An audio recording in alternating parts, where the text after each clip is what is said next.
এটা চালতা সিদ্ধ।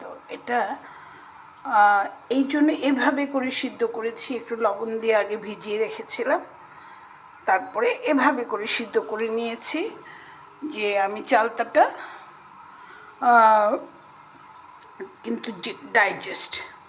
আমি সালাদও দেখিয়েছি, চালতার সালাদও দেখিয়েছি, আচার অনেকবার করে দেখিয়েছি, আবারও হয়তো করব, একটু ব্যতিক্রমভাবে করব।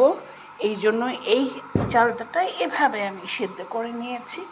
সেদ্ধ করে নিয়ে এইভাবে উঠিয়ে ফেলব।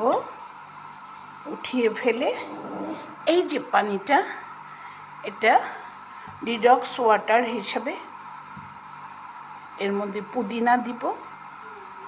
পুদিনা দিয়ে আমি এটাকে আবার দেখাবো। এখন তিনতলায় যাওয়ার মতো শক্তি নাই, পাচ্ছি না, ঘুম ঘুম ভাব। তবু দোতলা থেকে খেয়ে নেমে পড়েছি। আবার বাড়ির সামনে গাছগুলোয় টবগুলোয় পানি জমে গেছে, সেগুলো একটু টানাটানি করলাম। তো এই যে পানিটা, এই পানিটা আমরা এরকম একটা বয়ামে প্রিজার্ভ করব। প্রিজার্ভ করে অন্তত 7 দিন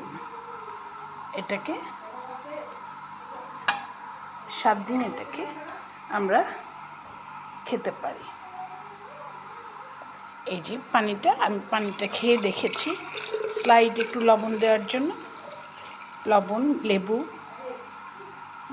আর পুদিনার পাতা, লবণ, লেবু, পুদিনার পাতা দিয়ে এটাকে এরকম একটা কাচের বয়ামে প্রিজার্ভ করে আমরা 7 দিন খেতে পারি। খাওয়ার পরে যদি একটু ওষুধের মতো, সিরাপের মতো আমরা খেয়ে নিতে পারি। এই জন্যই আমার দেখানো এই ডিডক্স ওয়াটারটা, চালতার ডিডক্স ওয়াটারটা আমরা ডিডক্স ওয়াটার হিসেবে খেয়ে নিতে পারি। এইটার ছবি আমি পুদিনার পাতা দিব। আর একটা জিনিসও দিয়ে দিতে পারি, যেহেতু কমলার সালটা দেখিয়ে ফেলেছি, লেবু দিয়ে দিতে পারি। আমি পানিটা খেয়ে দেখলাম যে এই চালতাগুলো একদম পরিপূর্ণ বাড়তি, মানে পোক্ত হয়েছে, তাই আলাদা একটা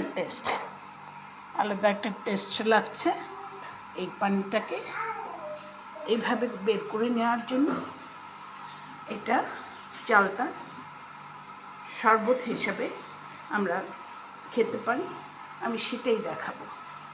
তিনতলায় যেয়ে এর মধ্যে পুদিনার পাতা দিব, পুদিনা পাতা দিয়ে আমি এটাকে আবার দেখিয়ে দেবো। আপনি এটা পুদিনার পাতা বা তুলসী পাতা দুটোই দেওয়া যেতে পারে।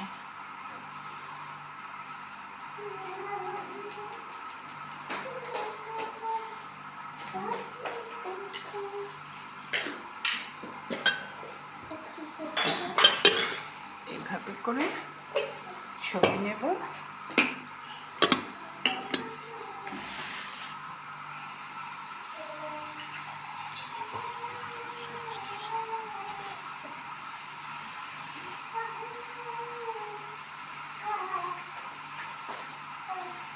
তো ডিডক্স ওয়াটার হিসাবে আমরা চালতার এই পানিটাকে পুদিনার পাতা, তুলসী পাতা এইসব মিক্সড দিয়ে খেয়ে নিতে পারি।